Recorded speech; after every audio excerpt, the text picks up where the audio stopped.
Johan Cruyff was one of the smartest men in football, but a friend and pigs almost ended his career forever. In 1978, the man who invented total football walked away from the game at just 31 years old. He was a multimillionaire, a global icon, and ready for a quiet retirement. But within months, every cent of his fortune was gone. To understand how the world's greatest player ended up broke and playing in a league that barely existed, we have to look at a disastrous investment that he never saw coming. Stick around, because the way he made his money back changed the history of Barcelona and modern soccer as we know it. Cruyff was a genius on the pitch, but off of it he was remarkably trusting. He fell under the spell of a con artist named Michel Basilevich, who convinced him to sink his life savings into a series of bizarre ventures in Spain. The centerpiece of this financial empire?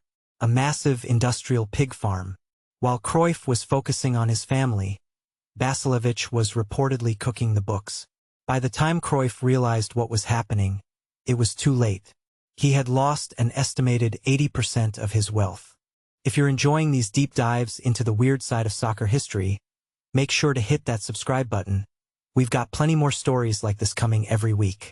Facing a financial total disaster, Cruyff had only one choice.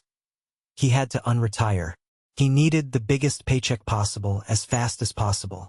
This led to a surreal moment in history where he almost joined Pelé at the New York Cosmos, even wearing their jersey for a few exhibition matches.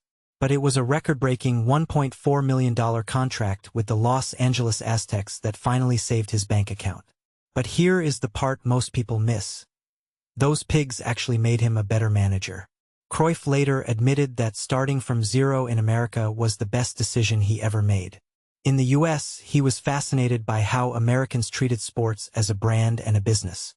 He learned about sponsorship, professional structure, and how to market a philosophy, lessons he brought back to Europe to build the legendary Dream Team at Barcelona.